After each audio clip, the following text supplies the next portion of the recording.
Tense ক্রিয়ার কাল।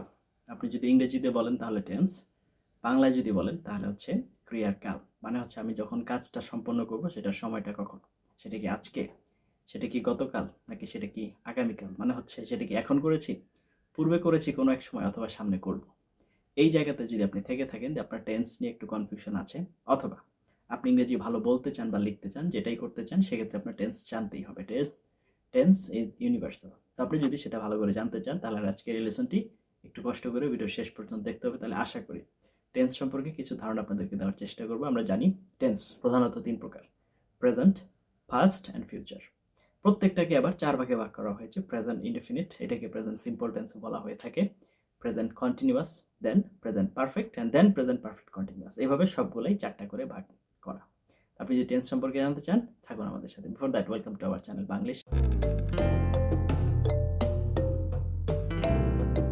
We're trying to make your English journey easy. আপনি স্পোকেন ইংলিশে ভালো করতে চান, আপনি প্রেজেন্টেশনে ভালো করতে চান, আপনি হচ্ছে ভালো রাইটার হতে চান, আপনি কন্টেন্ট রাইটিং ভালো করতে চান, আপনি ব্লগিং ভালো করতে চান, যে কোনো কিছু করতে চান, প্লিজ ফলো আস এবং বি উইথ আস। আমার চ্যানেলটি সাবস্ক্রাইব করে আমাদের পাশে থাকতে ভুলবেন না। চলুন এবার আপনাদের নিজে কম্পিউটার স্ক্রিনে আজকে টেন্স সম্পর্কে জানবো। তো আপনি ইংরেজি ভাষা ব্যবহার করবেন আর টেন্স সম্পর্কে জানবেন না, এটা তো আসলে হতে পারে না। আপনাকে টেন্স জানতেই হবে। তো নর্মালি আমরা যখন আমাদের লাইফে ব্যবহার করি তখন আমরা 6টা টেন্স বেশি ব্যবহার করে থাকি, বাকি 6টা টেন্স খুব বেশি ব্যবহার হয় না। যেমন এখানে আছে প্রেজেন্ট ইনডিফিনিট টেন্স। তো প্রেজেন্ট ইনডিফিনিট টেন্সের প্রথম স্ট্রাকচার কি? Subject plus verb plus object. তাহলে এম ইজ আর ভার্ব হিসেবে ব্যবহৃত হতে পারে। তাহলে টু বি হিসেবে এটার ব্যবহারটা কি? আই অ্যাম এ স্টুডেন্ট, আমি একজন ছাত্র। হি ইজ সিক, সে অসুস্থ। টু হ্যাভ হিসেবে এটার ব্যবহার কি? হ্যাভ এবং হ্যাজ মেইন ভার্ব হিসেবে ব্যবহৃত হবে। হি হ্যাজ এ কার, তার একটি গাড়ি আছে। তাহলে এখানে যদি হি এর পরিবর্তে আমি আই ব্যবহার করতাম, আই, তাহলে এখানে হ্যাজের পরিবর্তে হতো have. I have a car. আচ্ছা, টু ডু কীভাবে ব্যবহৃত হয়? Subject plus do does not plus V one. কারণ আপনারা জানেন যে ডু এবং ডাজ আপনার হচ্ছে মেইন ভার্ব হিসেবে নেগেটিভ এবং ইন্টারোগেটিভ ব্যবহৃত হয়। যেমন এখানে কি? She does not like tea, সে চা পছন্দ করে না। যদি আমি কোশ্চেন করি, does he go to Dhaka, সে কি ঢাকা গিয়েছিল। এরপর হচ্ছে ভি ওয়ান, সরাসরি V one, he likes T.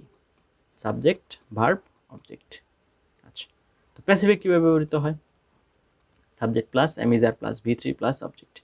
He is gone to Dhaka daily, say Dhaka daily যায়। এখানে আপনাদের জন্য কিছু এক্সারসাইজ আছে। তো আপনারা যদি এই 4টা স্ট্রাকচার ভালো করে বুঝে থাকেন তাহলে এর উপরে ভিত্তি করে এগুলো করার চেষ্টা করবেন। যদি কোথাও কোনো সমস্যা হয় এটা আমাকে কমেন্টে জানাবেন, যেখানে যেখানে সমস্যা হবে সেটা আমি ঠিক করে দেব। আচ্ছা, এরপর আসেন প্রেজেন্ট কন্টিনিউয়াস টেন্সে। বর্তমানে কোনো কাজ করা হচ্ছে বা হইতেছে বোঝালে প্রেজেন্ট কন্টিনিউয়াস টেন্স ব্যবহৃত হয়। তাহলে অ্যাফার্মেটিভের স্ট্রাকচার কি? Subject plus am is are plus verb plus ING object. She is going to home, সে তার বাড়ি যাচ্ছে। নেগেটিভ কি? শুধু নট যোগ হয়ে যাবে। We are not playing cricket, আমরা ক্রিকেট খেলছি না। তাহলে ইন্টারোগেটিভ কি? Am is are plus subject plus verb plus ING. Are you fighting with each other, তোমরা কি নিজেদের মধ্যে মারামারি করছো? তাহলে প্যাসিভ কীভাবে? Subject plus am is are plus being plus V three plus to অথবা by object. Work is not being done, passive মানেই হচ্ছে ভি থ্রি আসবে, আর কন্টিনিউয়াস মানেই হচ্ছে সেখানে বিং আসবে, খেয়াল রাখতে হবে আর কি। ওকে, এখানেও আপনাদের জন্য কিছু এক্সাম্পল আছে, তো আপনারা একটু করার চেষ্টা করবেন। কোথাও কোনো সমস্যা হলে আমি এগুলো ঠিক করে দিব। Present perfect, affirmative, negative, interrogative এবং প্যাসিভ 4টা স্ট্রাকচারে দেওয়া আছে। প্রথমে দেখুন subject plus have has plus V three plus object. Rahim has given me a pen, Rahim আমাকে একটি কলম দিয়েছে। নেগেটিভ, তাহলে হ্যাভ হ্যাজের মাঝখানে শুধু একটা মানে এবং ভি থ্রি এর মাঝখানে নট যোগ হয়ে যাবে। Rahim has not gone to school. Interrogative, হ্যাভটা সামনে চলে আসবে, have you taken the meal, তুমি কি খাবার খেয়েছো।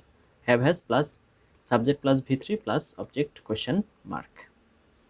প্যাসিভ, সাবজেক্ট প্লাস হ্যাভ অথবা has plus been plus V three plus object. He has been said to do this, তাকে কাজটা করতে বলা হয়েছে। ওকে, ঠিক আছে। তাহলে এখানেও আপনাদের জন্য কিছু এক্সাম্পল আছে, দয়া করে এগুলো একটু করবেন। কোথাও কোনো সমস্যা হলে আমি ঠিক করে দেবো। প্রেজেন্ট পারফেক্ট কন্টিনিউয়াস টেন্সের স্ট্রাকচার একটাই, নর্মালি এটাই ব্যবহার হয়, বা এগুলো আসলে খুব ব্যবহার হয় না, মানে ওগুলো এটাই ব্যবহার হয় সবচেয়ে বেশি আর কি, বা এটাই ব্যবহার হয়। আর plus have has been plus verb plus ING plus object since অথবা ফর। সিন্স হচ্ছে থেকে বোঝাতে, আর ফর হচ্ছে একটা নির্দিষ্ট টাইম, সকাল থেকে দুপুর থেকে বা এত থেকে এতক্ষণ পর্যন্ত, এরকম আর কি বোঝানোর জন্য ব্যবহৃত হয়। Have been waiting for you since morning, আমি সকাল থেকে তোমার জন্য অপেক্ষা করছি। নির্দিষ্ট সময় প্রকাশ করে তো 2 ঘন্টা 3 ঘন্টা, তাহলে তো এক্সাম্পলগুলো করবেন, কোথাও কোনো সমস্যা হলে আমাকে জানাবেন। তো এরপরে যদি আসেন পাস্টের ক্ষেত্রে সেম, পাস্ট ইনডিফিনিট কীভাবে ব্যবহৃত হতে পারে, আপনার টু বি হিসেবে এখানে ওয়াজ ওয়ার ব্যবহৃত হতে পারে। He was a poet, I was ill. Have হিসেবে এখানে শুধু হ্যাড ব্যবহার হয়, he had a car. To do এখানে আপনার সেম, এখানে টু ডু হিসেবে আসবে did, I did not go there. ভি2 সরাসরি এটা হচ্ছে আপনার মেইন স্ট্রাকচার, সাবজেক্ট প্লাস ভি2। আই লাইক হেয়ার, আমি তাকে পছন্দ করলাম, এখানে হবে আই লাইকড, ইডি হবে, হ্যাঁ, আই লাইকড হার, এখানে হবে আই লাইকড হার আর কি, আই লাইকড হার। ওকে, তো interrogative, did you poke me, তুমি আমাকে খোঁচা মেরেছিলে। Passive, the goods were taken. তো প্যাসিভের ক্ষেত্রে কী হবে, আপনার হচ্ছে ভি3 আসবে, তার আগে হচ্ছে আপনার কী বলে ওয়াজার আসবে, তারপরে সাবজেক্ট আসবে, এইভাবে আর কি আসা হবে, subject plus ওয়াজার plus ভি3 plus subject.